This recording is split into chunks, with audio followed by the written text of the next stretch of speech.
Wa min kalamil habib al-imam al-arif billah al-lutub Idrus bin Umar al-Habsyi radhiyallahu ta'ala anhu wa ardah wa nafa'ana bihi wa bi ulumihi fid dharain amin. Wa afada radhiyallahu anhu ala qawlihi ta'ala hikayatan an Musa alaihi salam qala hiya 'asaya atawakka'u 'alaiha wa akshu biha 'ala ghanami innama atala fil jawab taladdudan bil khitab wa illa faqad kana yakfihi hiya 'asaya. Allah Subhanahu wa ta'ala berfirman dalam Al-Qur'an menceritakan ucapan Nabi Musa alaihissalam. Ketika Allah tanya kepada Nabi Musa, "Wa ma tilka biyaminika ya Musa?" Musa, apa yang engkau pegang dengan tangan kananmu itu apa? Maka Nabi Musa alaihissalam menjawab, "Ini ya Allah, ini adalah tongkatku. Atawakka'u 'alaiha, yang aku gunakan tongkatku ini dalam rangka untuk bersandar, bertumpu ketika kita jalan, ketika aku jalan.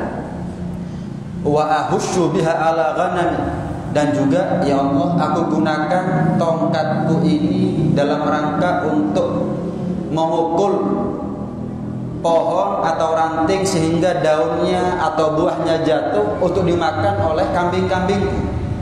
Karena memang Nabi Musa adalah mengembala kambing. Waliya fiha ma'arib ukhra, dan bagiku di dalam tongkatku ini ada manfaat yang lain, ada kegunaan yang lain. Allah kan tanya, apa yang engkau pegang? Kan seharusnya cukup bagi Nabi Musa untuk jawab, ini ya Allah, ini tongkat. Tapi Nabi Musa menyebutkan panjang lebar, ini tongkatku, aku gunakan untuk berjalan, aku gunakan untuk memukul pohon agar daunnya, buahnya jatuh kemudian dimakan kambingku, dan banyak manfaat yang lain ya Rabb. Kenapa sih ditanya singkat jawabannya panjang? Taladdudzan bil khitab, dalam rangka menikmati sedang bercengkrama dengan Allah Subhanahu wa ta'ala. Kita ini kalau senang ngomong sama siapa, pasti kita kepinginnya lama ngomongnya sama dia. Kita ini kalau senang duduk sama orang, pasti kita ini ada aja yang menjadi bahan pembicaraan antara kita dengan dia. Kenapa? Senang saya duduk sama fulan. Kadang-kadang perkara yang nggak penting disampaikan aja. Kenapa? Biar bisa berlama-lama duduk sama fulan. Sama. Siapa yang nggak senang? Nabi Musa alaihissalam adalah nabi yang bisa ngomong langsung dengan Allah Subhanahu wa ta'ala. Wa kallamallahu Musa taklima. Maka tentu Nabi Musa merasakan kenikmatan yang tiada tara, merasakan kenikmatan yang luar biasa ketika bisa langsung bercengkrama, berdialog dengan Allah Subhanahu wa ta'ala. Dan ketika datang kesempatan bagi Nabi Musa alaihissalam untuk bisa berdialog langsung, bercengkrama langsung dengan Allah Subhanahu wa ta'ala tanpa perantara malaikat, tanpa perantara Jibril, maka tentu momen seperti itu sangat-sangat dinanti. Dan kapan datang pasti dia eman-eman sama Nabi Musa. Ketika datang kesempatan untuk memperpanjang pembicaraan antara Nabi Musa dengan Allah Subhanahu wa ta'ala, maka dimanfaatkan oleh Nabi Musa. Ketika Allah tanya, apa yang kamu pegang wahai Musa? Ini tongkatku, ini untuk ini, untuk ini, untuk ini. Allah juga tahu, dan Nabi Musa juga tahu. Allah tanya bukan karena Allah nggak tahu. Yang terlintas dalam batin kita juga Allah tahu kok. Apalagi yang dipegang secara zahir oleh Nabi Musa, nampak secara kasat mata, kita aja tahu. Lah masa Allah nggak tahu? Bukan Allah tanya, bukan dalam rangka Allah nggak tahu. Tapi setelah itu Allah ingin menampakkan mukjizat tongkatnya Nabi Musa. Versinya Nabi Musa, tongkat ini kegunaannya adalah untuk bertumpu ketika jalan, digunakan untuk menggembala kambing dan lain sebagainya. Tapi sebetulnya tongkat itu juga punya kegunaan yang lain yang Allah berkehendak menjadikan tongkatnya Nabi Musa sebagai salah satu mukjizatnya Nabi Musa alaihissalam. Seperti apa? Menjadi ular, ngalahkan sihirnya tukang sihirnya Fir'aun. Untuk apa? Mukul Laut Merah sehingga terbelah, sehingga beliau dan pengikutnya selamat dari kejaran Fir'aun dan Fir'aun tenggelam. Malah dalam riwayat Tongkatnya Nabi Musa itu kalau malam mengeluarkan cahaya untuk menjadi senter, menjadi lampu, menjadi lentera bagi Nabi Musa alaihissalam. Banyak manfaatnya. Ada lagi riwayat Nabi Musa itu kalau pengen makanan diperkes itu tongkatnya Nabi Musa, diremet, keluar dua ranting mengeluarkan dua buah-buahan, dimakan selesai. Kalau kepingin minum cukup dipukulkan kepada tanah, kemudian keluar airnya. Banyak riwayat. Ada riwayat itu tongkatnya Nabi Musa adalah tongkatnya Nabi Adam. Turun temurun dari nabi ke nabi sampai ke tangannya Nabi Syuaib alaihissalam. Nabi Syuaib ini adalah merupakan mertua Nabi Musa alaihissalam. Karena punya menantu Nabi Musa, maka Nabi Syuaib mewariskan tongkatnya Nabi Adam turun temurun tadi itu kepada Nabi Musa alaihissalam. Walhasil banyak. Jadi Allah tanya bukan karena Allah nggak tahu, tapi Allah tanya dalam rangka untuk menegaskan bahwa bukan hanya itu wahai Musa manfaatnya tongkat ini. Bukan hanya untuk perkara duniawi, itu adalah bagian daripada mukjizat wahai Musa. Baik.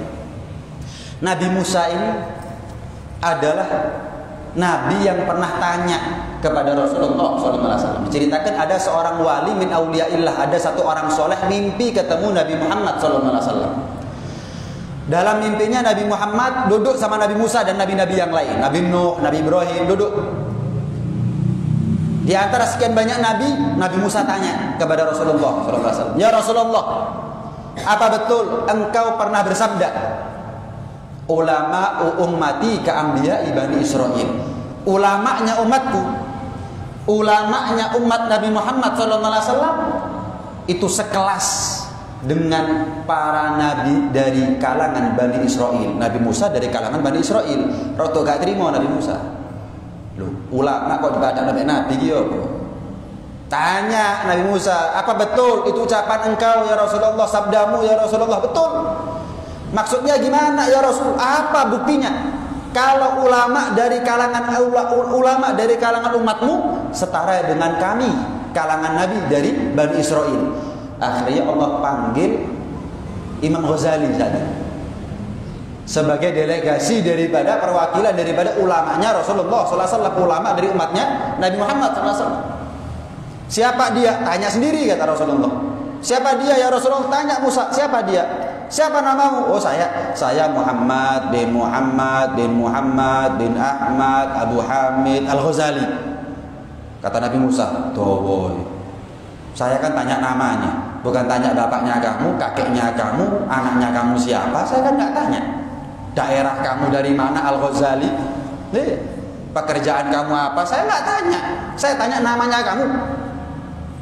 Kenapa kamu sebut nama ayahmu, nama kakekmu dan seterusnya? Ya sama wahai Nabi Musa, bukankah engkau ditanya oleh Allah apa itu yang kamu pegang dengan tangan kananmu? Cukup bagimu wahai Nabi Musa untuk menjawab ini tongkat ya Allah, selesai. Tapi engkau panjang kan? Menjawabnya kan panjang, menjawabnya kan bertele-tele. Nabi ketika ditanya oleh Allah Subhanahu wa taala singkat, jawabannya panjang. Apalagi cuma ulama ditanya seorang nabi. Loh, Nabi Musa membela diri, saya menjawab panjang karena saya sedang menikmati bercengkrama dengan Allah Subhanahu wa taala. Sama Nabi Musa, saya ini sedang bercengkrama dengan nabi yang termasuk ulul azmi. Engkau tanya siapa saya manfaatkan. Ditanya siapa nama saya sebut semuanya. Nama ayah saya, nama kakek saya, dari mana saya berasal. Kenapa? Saya sedang bercengkrama dengan Anda, bukan sembarang nabi. Baru madu-madu Nabi Musa. Iya, ulamanya Muhammad Rasulullah SAW ini selevel dengan nabi dari kalangan Bani Israil. Tapi tetap nabi ya nabi. Maksudnya apa sih? Ulama ummati ka'ambiya Bani Israil. Maksudnya dulu Bani Israil itu kalau terjadi satu kasus, satu masalah, maka Allah utus kepada mereka seorang nabi untuk memecahkan masalahnya, memberikan solusi, memberikan jalan keluar, memberikan jawaban sebagai utusan dari Allah Subhanahu wa taala. Tapi sepeninggal Rasulullah Nabi Muhammad SAW nggak ada nabi. Terus siapa yang memecahkan masalahnya umat ini? Rasulullah nggak mungkin hidup 100 tahun, 200 tahun, ribuan tahun, 14 abad seperti sekarang, nggak mungkin. Nah, Allah jadikan ulama itu sebagai pemecah masalah. menjawab persoalan umat, sebagaimana Nabi juga punya tugas yang sama untuk bisa menjawab problematika umat. Sama tugasnya, cuma tetap bukan berarti ulama dari kalangan Nabi Muhammad, umatnya Nabi Muhammad satu level, sebanding, setara, seimbang dengan Nabi dari kalangan Bani Israel. Bukan berarti Nabi Musa itu sederajat dengan Imam Ghazali, enggak. Di gambaran ya, di gambaran. Yang kedua, Nabi Musa ketika ditanya dan jawabnya panjang, itu kan dalam rangka menikmati keadaan, bercengkerama langsung dengan Allah Subhanahu wa taala. Maka sebetulnya ketika kita munajat kepada Allah Subhanahu wa taala, ketika sholat, ketika zikir, ketika kita berdoa kepada Allah Subhanahu wa taala, ketika tengah malam, itu perlu kita nikmati sebetulnya. Kapan kita sholat nikmat Allah? Kenapa? Sholat itu hadrah rabbaniyah. Sholat itu adalah kehadirat Allah Subhanahu wa taala. Kapan kita sholat, kita langsung berhadapan dengan Allah Subhanahu wa taala. Cuman bedanya kalau Nabi Musa langsung dengar kalamnya Allah. Kalau kita nggak dengar kalamnya Allah, kan pernah kita dengar siapa yang baca Fatihah setiap ayat dijawab oleh Allah Subhanahu wa taala. Ketika kita bilang Bismillahirrahmanirrahim, Allah bilang telah memujiku hambaku. Dijawab Alhamdulillahirabbil alamin, telah memuliakanku hambaku. Dijawab sama Allah. Ar-Rahmanirrahim, telah mengagungkanku umatku, hambaku oleh Allah. Dijawab satu persatu. Baru ketika ihdinas siratal mustaqim siratal ladzina an'amta 'alaihim, diijabah permintaan kita dalam doa Fatihahnya kita, mulai ihdinas siratal mustaqim sampai waladhdallin. Jelas ini ya. Jadi ketika kita baca Fatihah, kita ini sedang ngomong sama Allah Subhanahu wa taala, bercengkrama dengan Allah Subhanahu wa taala, dinikmati. Sujud, kenapa sih kok kita ini sunnah memperlama sujud? Karena tidak ada posisi seorang hamba yang paling dekat antara dia dengan Allah kecuali ketika sujud. Aqrabu ma yakunul 'abdu bainahu wa baina rabbih illa wa huwa fi sujudih. Rasulullah sallallahu alaihi wasallam bersabda, keadaan yang paling dekat antara seorang hamba dengan Tuhannya adalah ketika si hamba sujud. Karena itu disunnahkan ketika kita sujud memperbanyak doa, diperlama sujudnya. Kenapa? Karena itu adalah posisi yang paling dekat antara kita dengan Allah. Kenapa? Karena posisi itu adalah posisi yang dicintai oleh Allah Subhanahu wa taala. Di antara sekian banyak gerakan-gerakan sholat, gerakan sujud, gerakan yang dicintai oleh Allah. Kenapa? Kita meletakkan apa yang kita mulia-muliakan, apa yang paling kita regani, kepalanya kita, batuknya kita, dahinya kita, di tempat yang paling rendah, yaitu tanah. Demi siapa? Demi Allah Subhanahu wa taala. Maka tentu kapan kita minta munajat, berdoa di dalam sujudnya kita, itu adalah salah satu cara agar doa kita menjadi doa yang mustajab. Doa yang mustajab, doa yang diterima dan diijabah oleh Allah Subhanahu wa taala. Ketika kita tengah malam juga begitu. Kita ini kan paling senang bermesraan dengan istri kalau nggak ada orang yang sudah punya anak. Ayo, apa nggak ngenteni anak itu? Nggak nunggu anaknya tidur, tunggu kapan turu anakku. Kenapa? Butuh waktu. Dia ada hajat sama istrinya, atau istri ada hajat sama suaminya. Makanya Allah pernah berfirman kepada seorang nabi, wahai nabi, manidda'a mahabbati, barang siapa yang mengaku cinta sama aku, wa idza jannahul lailu nama anni, tapi kalau sudah datang yang namanya tengah malam, justru dia tidur berpaling dariku, goro lek ngaku cinta sama aku.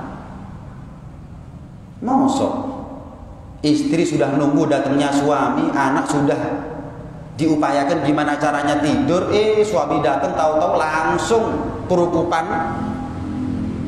apa namanya, selimut, kemudian bantalan, gulingan, langsung gak direken belas bojone, jarine cinta. Kok gak direken? Sama, bohong kata Allah. Barang siapa yang mengaku cinta kepadaku, tapi kalau tengah malam justru tidur dari aku. Kapan waktu bermesraan denganku? Mulai pagi sampai siang, waktunya dia bermesraan dengan dunianya. Kapan waktunya bermesraan denganku? Makanya kalau sudah tengah malam nikmati. Ya buat kita ini mungkin bukan levelnya mulai isya sampai subuh belas gak turun munajat, sholat, zikir, wirid, ngaji, ya bukan levelnya. Tapi sisakan waktu sebelum subuh untuk kita bermesraan dengan Allah, bermunajat, bercengkrama dengan Allah secara langsung. Cuman kita nggak melihat dan menyaksikan, kita nggak melihat dan mendengar. Itu aja bedanya kita dengan Nabi. Kalau Rasulullah melihat dan mendengar. Innahu huwas samiul basir. Subhanalladzi asra bi 'abdihi lailan minal masjidil haram ilal masjidil aqsa liyuriyahu min ayatina innahu huwas samiul basir. Subhanalladzi asra bi 'abdihi lailan minal masjidil haram minal masjidil aqsa alladzi barakna haulah linuriyahu min ayatina innahu huwas samiul basir. Nabi As-Sami, Maha mendengar, bukan Maha mendengar. Ketika Isra dan Mi'raj Rasulullah mendengar langsung kalamnya Allah. Al-Basir, menyaksikan langsung zatnya Allah Subhanahu wa taala. Adapun Nabi Musa wa kallamallahu Musa taklima, hanya mendengar daripada ucapannya Allah Subhanahu wa taala tapi tidak menyaksikan langsung zatnya Allah Subhanahu wa taala. Ini yang membedakan antara kemuliaannya Rasulullah dengan Allah Subhanahu wa taala. Mafhum ini ya, jelas ini ya. Karena itu ibadah apapun, zikir, munajat, doa, tengah malam, sholat, sujud dinikmati. Kenapa? Sekarang kita bisa sujud, belum tentu besok kita sujud. Sekarang kita mulut kita bisa nyebut namanya Allah dengan ringan. Kapan nazar abot nyebut namanya Allah Subhanahu wa taala. Karena itu mumpung enteng dia keno. Mumpung gampang diperbanyak sujud, diperbanyak zikir, diperbanyak munajat, mumpung masih punya waktu. Sekarang kita hidup, belum tentu besok kita hidup. Maka nanti tengah malam kalau kita bangun, sisakan waktu mungkin 15 menit, walaupun 15 menit. Untuk apa? Wudu, sholat 2 rakaat, angkat tangannya, mumpung gak ada orang yang lihat, angkat tinggi. Ngarepe wong kadang-kadang isin sungkan, kan sunnah yang angkat doa angkat tangan sampai sebagian daripada ketiak itu kelihatan. Bukan berarti kelek ketok temenan. Nih sekiranya masuk gak kelambenan, dungo nang Gusti Pangeran. Sekiranya angkat, mumpung gak ada wong. Kenapa? Gak ada lain kecuali saya dengan Allah SWT. Ya Rob, ya Rob. Kalau kita depan orang kadang-kadang dungo suwi-suwi, kayak engkau ngangkat tangan, menyek, kayak tok dan macam-macam. Alhasil, mumpung gak ada orang, nikmati kemesraan kita dengan Tuhan, dengan Allah Subhanahu wa ta'ala. Yang ketiga, dikatakan oleh Al-Imam Al-Qurtubi, riwayat Abdullah bin Abbas radhiyallahu ta'ala anhum ajma'in, bahwa menggunakan tongkat itu adalah termasuk sunnatul anbiya, sunnahnya para nabi. Jadi sebetulnya sunnah kita ini pakai tongkat. Cuman masalahnya orang zaman sekarang ini sunnah yang cocok sama nafsunya dipakai. Jenggot abang sunnah, jenggotan abang. Rambut gondrong sampai sak pundak sunnah, ditiru. Pakai tongkat yang cocok sama nafsunya ditiru. Tapi pakai siwak, sholat berjamaah, sof pertama di masjid, lali wis lek sunah Nabi. Yang cocok sama penampilan ini loh, yang cocok sama penampilan, yang cocok sama hawa nafsu ditiru. Sunah Nabi, sunah Nabi. Sembahyang subuh jam 8 gondrong dari sunah Nabi. Sembahyang subuh jam 8 jarene jenggot abang sunah Nabi. Tungketan sunah Nabi, sunah Nabi. Tapi marang ngono kapan bal-balan katokan cekak. Ya apa ceritanya model wong kayak gini? Ini kan kedok sebetulnya. Pakai topeng. Sebetulnya yang dituruti bukan Nabi, yang dituruti hawa nafsunya. Cuman pakai topeng kemunafikan apa? Sunah Nabi. Siwak ora tahu isi di Samsung ngomong sunah Nabi. Sembahyang subuh jam 8, jemaah mana gak pernah tahu-tahu ngomong sunah Nabi, sunah Nabi, sunah Nabi. Pemerintah semalam Jumat, sunah Nabi. Jangan, sunahnya Nabi jangan diidentikan dengan sesuatu yang buat orang awam, walaupun muslim, apalagi buat non muslim, kesannya malah negatif. Malam Jumat sunah Nabi, sunah Nabi. Ojo. Sunahnya Nabi itu banyak. Sing dilakoni opo? Malam Jumat tok lah. Akhirnya kesan sunahnya Nabi ini buat orang-orang non-muslim atau orang-orang yang awam, yang nol ilmu pengetahuan agamanya, anggap sunah Nabi ini kok, maaf dalam tanda kutip, kok ngeres ya. Kenapa? Ya mereka awam, mereka non muslim. Akhirnya tuduhan-tuduhan mereka terhadap Nabi benar. Dianggap benar loh sama mereka nanti. Oh ya benar. Oh ya benar. Rabi Songo. Tuh Siti Aisyah umur sekian sudah dinikah. Oh benar nanti. Kenapa? Malam Jumat jadi pikir nabi umat versinya mereka umat Muhammad jadi pikir malam Jumat tok. Oh benar akhirnya. Jangan niru-niru sudah. Jangan niru-niru. Silahkan kita ini mengamalkan sunnahnya Nabi, tapi arahkan orang untuk berpikir ini sunnahnya Nabi. Ini kalau kita amalkan jadi baik. Adapun yang bisa dipelintir sama sebagian orang, wis amalnya tapi ojo di. Jangan dibuat heboh, jangan dibuat satu fenomena yang luar biasa. Oh malam Jumat sunnahnya Nabi, ya, wis mari amal, gak usah guys status, gak usah, sunnah. Ayo introspeksi diri ya, introspeksi diri. Nabi Musa itu pakai tongkat, Rasulullah pakai tongkat. Kemudian Nabi Ibrahim juga pakai tongkat. Imam Syafi'i pakai tongkat. Padahal usia beliau saat itu masih muda Imam Syafi'i itu. Memang Imam Syafi'i itu umurnya 53 cuman. Bayangkan ya subhanallah manfaatnya ilmu orang dulu itu ya. Umur masih saya ketelu. Ini berabad-abad ini. Sampai sekarang Imam Nawawi cuma 40 tahun. Ilmunya manfaat luar biasa. Sampai sekarang Imam Syafi'i itu dapat pahala gara-gara kita ini. Bukan gara-gara kita ya, maksudnya ya karena kita mengikuti mazhabnya beliau dan mengamalkan mazhabnya beliau, mempraktekkan ilmunya beliau, beliau dapat pahalanya. Subhanallah. Dan pakai tongkat, ketika beliau masih usia muda pakai tongkat, ditanya oleh murid-muridnya, wahai guru, Anda kan usia masih muda kok pakai tongkat, kenapa? Yang pertama saya niat mengamalkan sunnah. Yang kedua ini adalah zinatus sulaha, hiasannya orang-orang soleh. Paling tidak kalau saya tidak bisa meniru kesolehan seseorang, tahajudnya, wiridnya, ngajinya, saya tiru apa yang gampang dulu. Ini Imam Syafi'i ya, coba dipadakno ya. Kini lah niru sing gampang tok, kalau peningkatannya belas. Saya niru yang gampang dulu, setahap demi setahap saya tiru kesolehan-kesolehan mereka yang lain.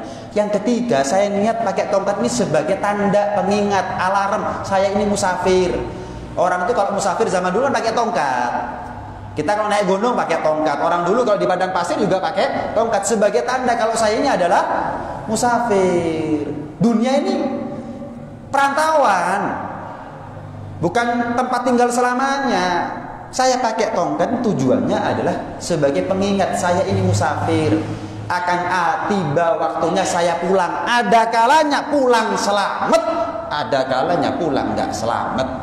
Ada kalanya yang sampai ke rumah jasad dan rohnya, ada kalanya yang sampai ke rumah cuma jasadnya tok, nggak sampai rohnya. Artinya apa? Saya ini di dunia musafir, bisa selamat bisa enggak. Kalau saya masuk surga selamat, kalau saya masuk neraka nggak selamat. Sekarang saya mau tanya, kalau saya mau ngamalkan sunnahnya Nabi, pakai tongkat ini dan itu, eling mati ya, delok tongkat. Kadang-kadang delok jenazah digotong. Sik ribut buraan duwe 2.000, 1.000. Roro teko nang majelis gawe tungket. Waduh. Wis ta. Ndelok jenazah gak eling mati, ndelok tungket eling mati teko ndi rumuse. Wis ngamalkan sunnahnya Nabi itu ya enggak apa-apa. Saya enggak seudon sama orang, cuman buat kita pribadi. Buat kita pribadi. Ini ucapan bukan untuk ngejudge orang lain ya. Ini ilmu untuk kita, bukan untuk orang lain. Saya ngomong untuk saya. Saya mau ngamalkan sunnahnya Nabi apa? Pakai tongkat mikir. Kenapa? Oh, delok jenazah saya masih cekakaan kok. Pakai tongkat biar apa? Biar eling mati. Delok jenazah saya cekakaan. Oh, pakai tongkat kemudian saya eling mati itu kondi. Ngeliat jenazah aja saya lupa mati, apalagi cuma ngeliat tongkat. Jelas ini ya. Jadi amalkan sunnahnya Nabi, tapi jangan sampai kita tertipu dengan hawa nafsunya kita sendiri. Itu hanya jebakan setan, provokasi setan. Kenapa? Cuma memperindah penampilan. Yang kita tiru dari orang soleh hanya pakaiannya saja, hanya penampilannya saja. Jangan. Betul itu sebetulnya baik. Tapi perlu introspeksi diri. Jangan-jangan justru kita tertipu dengan diri kita sendiri, itu yang bahaya. Jangan-jangan justru kita tertipu dengan diri kita sendiri. Baik. Al-Imam Ja'far As-Shadiq itu gurunya Imam Hanafi. Al-Imam Abu Hanifah keluar dari masjid. Pernah sekali waktu keluar dari masjid. Usianya masih muda Imam Abu Hanifah. Ulama dulu itu usia 6, pinter-pinter, paling alim. Imam Syafi'i itu usia belasan tahun, belum genep 20 tahun sudah punya madhab. Ya apa sih? Umur 7 tahun hafal Quran, umur 10 tahun hafal Muwatta, belasan tahun belum genep 20 tahun sudah punya madhab. Lah kita umur swidak itu 10 gak duwe madhab. Melok madhabe wong. Ini umur 17 tahun punya madhab. Subhanallah. Apa kira-kira? Subhanallah. Orang dulu itu muda-muda tapi luar biasa. Termasuk Al-Imam Ja'far As-Shadiq, habaib, cucunya Nabi sallallahu alaihi wasallam. Cucunya Nabi sallallahu alaihi wasallam. Hasil keluar dari masjid pakai tungket. Nom sian. Al-Imam Abu Hanifah itu heran, lu masih muda. Kok pakai tongkat? Tanya Al-Imam Abu Hanifah. Wahai guru, memang gurunya? Memang gurunya. Jadi kalau kita ikut mazhabnya Imam Ahmad bin Hanbal, Imam Ahmad bin Hanbal itu adalah murid daripada Al-Imam Syafi'i. Al-Imam Syafi'i itu adalah murid daripada Al-Imam Malik bin Anas. Al-Imam Malik bin Anas adalah murid daripada Al-Imam Nu'man bin Thabit, yaitu Al-Imam Abu Hanifah. Al-Imam Abu Hanifah adalah murid daripada Al-Imam Ja'far As-Shadiq. Jadi sebetulnya kapan kita bermadhab dengan madhab Syafi'i, sebetulnya kita ini sanatnya sambung kepada habaib. Habaib yang top-top ini, nasabnya cidek-cidek, deket-deket dengan Rasulullah SAW. Deket-deket dengan Rasulullah. Cuman mazhab Al-Imam Ja'far As-Shadiq punah. Kenapa? Tidak terdokumentasikan dengan baik. Bukunya itu nggak ada. Saya mau ikut mazhabnya Imam Ja'far As-Shadiq di buku nih. Karyanya Imam Ja'far As-Shadiq yang sampai sekarang ada itu mana? Ya nggak ono. Muridnya nggak ono. Pemane muridnya ente meninggal semuanya. Nah, beda hanya dengan 4 madhab ini. Awet, kitab aslinya Imam Abu Hanifah ada, kitab aslinya Imam Syafi'i ada, kitab aslinya Imam Malik bin Anas ada, kitab aslinya Imam Ahmad bin Hanbal juga ada. Jadi kalau kita mau ikut madhab, merujuk langsung kepada kitabnya itu ada, merujuk langsung kepada ulama yang ikuti madhabnya juga banyak. Walhasil tanya, Anda masih muda, kok pakai tongkat? Nah, kamu tahu nggak ini tongkatnya siapa? Nggak tahu guru, ini tongkatnya Rasulullah SAW. Saya tabarukan, saya usia masih muda. Cuman karena tongkatnya Rasulullah saya pakai. Kenapa tabarukan? Saya mau tanya, tongkat yang paling berkah tongkatnya siapa? Rasulullah SAW. Tongkatnya Nabi Musa berkah, tapi lebih berkah tongkatnya Rasulullah. Tongkatnya Nabi Ibrahim berkah, tapi lebih berkah tongkatnya Rasulullah. Ini tongkatnya Rasulullah. Nangis Imam Abu Hanifah. Diciumi tongkatnya Rasulullah itu. Dicumi dari tempat tangan sampai ke bawah. Dicumi. Al-Imam Ja'far As-Shadiq cuma senyum dok, buyut dok. Heran Imam Hanifah ini. Loh, saya nyumi, nangis tongkatnya Rasulullah. Ini guru saya Imam Ja'far As-Shadiq kok buyu. Tanya, Anda kok tersenyum kenapa? Kan saya ini tongkatnya Rasulullah. Saya terharu, terenyuh, saya cium sampai nangis. Anda kok tersenyum? Kamu ini aneh. Nu'man bin Thabit, tongkatnya benda mati kamu ciumi, ini darahnya. Ketene iki. Kaget. Ya Allah kok lali ya. Jadi kalau ada orang benci ambek habaib, saya mau tanya, melok Imam Abu Hanifah kok gak? Oleh pintar Imam Abu Hanifah rupanya. Kaget Imam Abu Hanifah, lali. Ini memang berkah, tapi ini gudangnya berkah ini. Kenapa? Salah wis putune Nabi ulama. Jadi ulama orang bisa, jadi habaib wong gak iso. Orang bisa jadi ulama itu bisa. Ada riwayat awam umur 60 tahun baru belajar buah mahum, sulam safina, sulam baru belajar.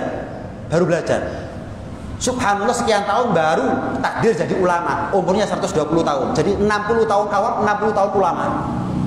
Ada riwayat. Walhasil banyak. Iya, memang tongkat itu adalah merupakan syiarnya para nabi dan juga hiasannya orang-orang soleh. Kemudian yang keempat, yang terakhir, fungsinya tongkat lain daripada itu apa sih? Ghaddul basar. Ini juga manfaat. Ghaddul basar bisa membuat kita ini fokus untuk memejamkan mata. Memejamkan mata itu bukan berarti harus merem. Sekarang kalau kita pakai tongkat terus merem, ya kesandung. Percuma nggak tongkat kayak ngono. Kita ini kalau nggak pakai tongkat jalan, mata ini jelalatan. Ya, pemane wong kolean. Maka di mana-mana, delok wong wedok, delok wong lanang, ya, melihat ini, melihat. Tapi kalau orang tuh jalan pakai tongkat ini yang bumane loh. Kalau kita ya, bumane.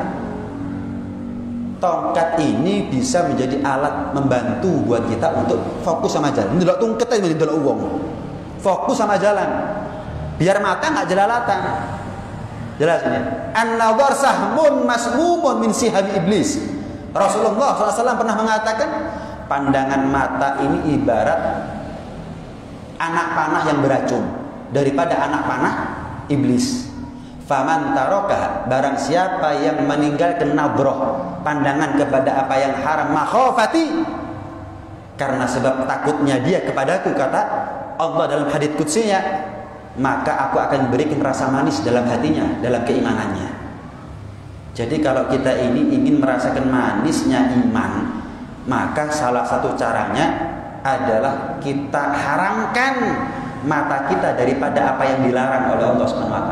Nah, tongkat ini kadang-kadang membantu ketika kita jalan, lihat sepeda motoran, nggak usah tungketan. Ayo, nggak usah tungketan. Kalau kita jalan bawa tungket, jalan tuh keletak keletuk, delok tungket aja. Timbang mata jalalatan lirik ke sana sini, mending delok tungket. Itu bantu. Itu bantu. Rasulullah SAW juga pernah bersabda, man nadhara ila muharramin, barang siapa yang dengan sengaja melihat apa yang dilarang oleh Allah Subhanahu wa taala, melihat apa yang diharamkan oleh Allah Subhanahu wa taala, mala Allahu ainah min jamri jahannam yaumil qiyamah. Allah akan buat matanya penuh dengan batu jahanam nanti di hari kiamat. Dijejel-jejeli sama malaikat zabaniyah matanya kita kepletian untungnya rokok. Ayo. Bisa buta ya? Bisa buta. Lah gimana kalau matanya kita dijejel-jejeli dengan batu dari neraka jahanam? Gara-gara apa? Melihat apa yang diharamkan oleh Allah Subhanahu wa taala. Hati-hati. Ini Rasulullah sallallahu alaihi wasallam pernah titip-titip pesan kepada umatnya buat kita semuanya. Hati-hati ya sama fitnahnya wanita. Ya tentunya fitnah itu datang dari wanita yang tidak soleha. Jadi ibu-ibu jangan kesusu pegel dhisik. Ya, sing enggak soleha itu mendatangkan fitnah. Tapi kalau yang soleha ya mendatangkan nikmat. Hati-hati sama yang namanya fitnahnya perempuan yang tidak baik. Kenapa Bani Israel itu mendapatkan fitnah pertama kali dari sebab wanita? Contoh Barsesok, ulama besar dari kalangan Bani Israel, ibadah ratusan tahun, ilmunya banyak, luar biasa. Sekali waktu ada seorang raja bawa putrinya sakit, diobati kemana-mana nggak sembuh, sampai ke rumahnya Barsesok, ulama besar, orang soleh, ahli ibadah, ilmunya banyak. Ya barangkali jadi jalan kesembuhan daripada putrinya. Yai, guru, ustadz, nih putri saya sakit, saya nggak tahu sakitnya apa, saya bawa keliling ketemu dokter nggak sembuh-sembuh. Mungkin jenengan orang yang soleh, iya, jenengan tungakno mungkin waras sembuh. Datang bisikan setan, suruh tinggal di rumah rajanya, bapaknya suruh pulang. Oh ini kayaknya harus ditinggal nih. Oh siap, oh namanya ditinggal di rumahnya orang soleh kok. Jadi ustadz cabul dari dulu sudah ada. Ustadz cabul dari dulu zamannya Bani Israel. Rasulullah SAW belum lahir sudah ada ya. Oh tinggal. Oh siap, percaya. Oh ulama besar, pulang. Sehari, 2 hari, seminggu, 2 minggu, gak ada kabar, ini gimana? Akhirnya dijemput si putri tadi itu oleh si raja. Ternyata ketika tengah malam, di malam itu kan putrinya nginep di rumahnya ulama tadi itu Barsesok. Datang bisikan setan yang kedua, intipen, ayu, coba apa nih? Intipen dok, diintip menang. Wah, dari pandangan nih. Orang kalau gak bisa jaga pandangan, cepat atau lambat gak bisa jaga kemaluan. Hati-hati. Orang kalau nggak bisa warok, hati-hati sama yang sedikit. Nggak bisa warok, hati-hati sama yang banyak. Kata Imam Al-Haddad, asyar yajurru ba'duhu ba'du kal bahr. kemaksiatan, keburukan itu sama seperti laut yang ombaknya bergulung-gulung, dari kecil menjadi besar, menjadi besar, menjadi besar, menjadi besar. Sama, kalau kita nggak bisa jaga pandangan, kita nggak bisa jaga pikiran. Kalau kita sudah nggak bisa jaga pikiran, maaf, kita nggak bisa jaga kemaluan loh nanti. Paham ya? Akhirnya diintip, waduh, ya namanya tidur, kelihatan auratnya ini dan itu, wah terangsang. Datang godaan setan yang ketiga, perkosa. Uang mulai maaf, mata nggak bisa dijaga, pikiran munyer, dulu aurat berimajinasi macam-macam, pikiran kotor luar biasa. Maaf. Dalam satu riwayat, orang itu kalau sudah pegang kemaluannya, maaf ini ya, ini riwayat ini, di Ihya ada ini, bukan dalam rangka keras. Orang itu kalau sudah tegang kemaluannya, saya lupa, 1/3 atau 2/3 agamanya dipertaruhkan. Kalau tepak pasing halal, aman. Tepak sing haram, resiko. 1/3 atau 2/3 daripada imannya. Tepak sing haram, ya kan saya tepak sing haram, diperkosa itu perempuan. Namanya perempuan lemah, gak kuat, wis. Dateng godaan setan yang keempat, meni isu. Lek sampai si urip arek wedok iki, ajur jenengmu karo saya. Ajur jenengmu. Terbongkar ekmu. Pateni wis. Peteng. Orang kalau sudah nggak bisa jaga pandangan, pikirannya peteng. Kalau sudah pikirannya peteng, maaf, perutnya peteng. Kalau sudah pikirannya peteng, kemaluannya peteng.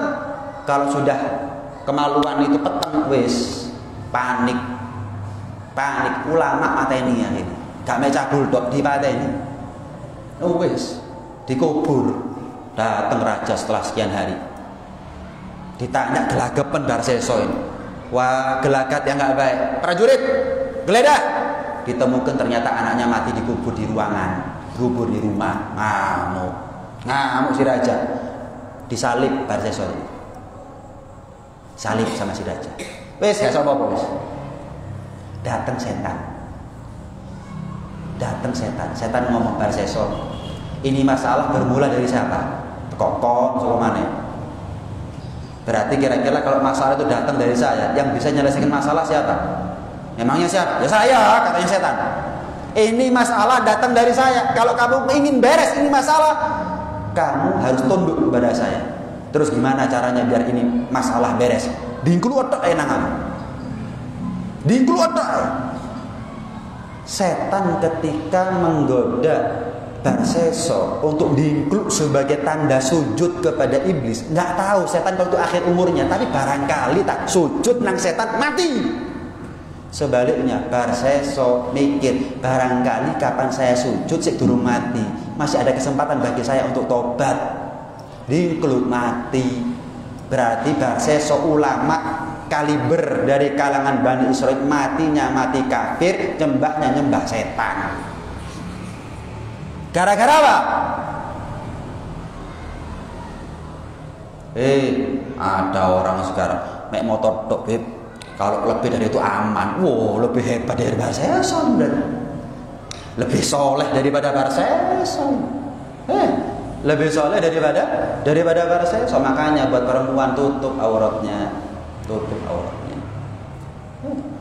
Jenengan punya apa namanya, punya ikan itu sedikit atau kok kucing, lah kok pupu di ler, gak wedi ambek boyo. Ayo, kita ini hidup di zaman di mana kucing lebih diwedeni daripada boyo. Tahu buaya ya? Kita ini hidup di mana ikan masih diregani timbangane pupu. Kadang-kadang dalil, mau saya telanjang asal pikirannya laki-laki ini bersih, kalau apa-apa lek ngono mbak, ya bu, kapan sampean parkir sepeda motor ojo dijabut kuncine. Pokok pikirannya wong iki gak ono sing niat nyolong, gak kecolongan, ojo dijabut pisan wis. Ayo coba ojo dalil, mangan ojo dalil. Salah ku apa nono, gak apa-apa Beb, gak apa-apa. Oh gak apa-apa. Kalau dilarang ya apa-apa berarti. Gitu loh. Nggih. Hah? Hati-hati, jangan tertipu dengan bisikan iblis, bisikan setan. Waliyadzubillah min dzalik. Nah, kemudian kalau kita ini seandainya kita laki-laki betul-betul nyari istri atau mantu yang solehah, pasti wanita ini berlomba-lomba untuk mensolehahkan dirinya. Tapi masalahnya lanangan ini golek sing ayu. Akhirnya wanita berusaha gimana caranya cantik, gimana caranya molek, gimana caranya seksi. Lek gak ngono gak rabi aku. Coba laki-laki ini aku golek wanita sing soleha. Bingung perempuan berlomba-lomba tuh, saya harus jadi soleha. Tapi berhubung kita ini lebih banyak sing golek sing seksi, sing ayu, sing molek, sing putih, mereka berlomba-lomba untuk itu. Sebaliknya, seandainya perempuan bingung nyari suami atau calon mantu yang soleh, gak bingung golek sing soge, maka yang ditonjolkan bagi laki-laki ada kesolehannya, bukan ekspos hartanya, isi rekeningnya. Jadi rusaknya zaman tidak bisa disalahkan laki-lakinya tok. Ada pemerkosaan sing salah lanang gak iso padha salahi. Ada ikan dicolong kucing. Ya kucingnya salah, sing ndelek ikan ya salah. Yang naruh ikan, iwak iku mau, ya keleleran ya salah. Coba tekek di dhuwur atau masukkan kulkas atau gimana, freezer aman. Gak iso kucing buka kulkas. Boleh kucing dipolehan. Paham ya? Gak bisa. Iki gara-gara lanang ya gak iso. Iki pikirane wong lanang ngeres kabeh, gak iso. Gimana caranya pikirannya orang laki itu bersih? Ya solehahkan dirinya kamu, tutup auratnya. Saya mau tanya, kalau ada jenengan ngelihat ada perempuan pakai cadar, raih muka itu juga mancing fitnah masalahnya. Kan begitu. Kita ngelihat perempuan bercadar, gak kira bentak, dideloki, gak mungkin. Terus terangsang, gak kira. Bersih pikirane. Ndelok ae gak kok. Ayu, apa gak putih, apa ireng, rambutnya keribu, apa lurus, gak ero. Apanya yang menjadi sebab saya terangsang? Gak ada. Lah saya gak ya. Muka diputih-putihno, tangan ireng, glowing jadi ini. Kutuk glowing, gak cat nih jenenge mbak. Bingung sampai glowing. Glowing itu wudhu, itu loh glowing. Dunia akhirat glowing itu. Bingung sampai glowing. Walhasil kita hidup di zaman dimana orang gak ngergani awake dhewe. Iwak sih diregani, awake dhewe gak diregani belas. Makanya jenengan nih, semuanya nih, percuma sampean ngaji kalau punya istri gak nutup aurat. Punya anak perempuan gak nutup aurat, percuma sampean ngaji. Kayak sok dikeras bib bojoku bib, bojone sampean gonceng lanangan liya, ayo gak keras. Mumpung durung. Wis, jangan main-main dalam urusan seperti ini. Kurang cerita, tonggo ngepek tonggo. Kurang cerita, konco ngepek konco. Kurang cerita. Gara-gara apa? Nah, suaminya nggak cemburu. Kalau istrinya dikonceng sama laki-laki, kemudian ngobrol sama laki-laki, main kemana sama laki-laki, aman beb, koncone SMA, koncone SMP, enak lho. Terus lek konco gak duwe sahabat lah. Terus dia bojo beb lah. Kurang cerita ada TV ada berita. Hah? Ngetonggo ngepek tonggo, konco ngepek konco. Sudahlah, ojo dalil, sudahlah. Nurut ambek syariat aman. Nurut ambek syariat. Nah, jaga pandangan kita semuanya. Jaga pandangan kita semuanya karena mudah-mudahan Allah kasih kuat iman dan Islam kita semuanya, anak putra putri istri kita semuanya. Mudah-mudahan Allah jadikan kita suami yang soleh sehingga Allah takdirkan kita punya istri yang soleha. Allah takdir kita menjadi orang tua, bapak ibu yang soleh soleha. Kita pantas sehingga kita pantas untuk punya putra putri yang soleh soleha. Mudah-mudahan kumpul di dunia, kumpul di surga. Amin Allahumma amin. Amin ya rabbal alamin. Rabbana anfa'na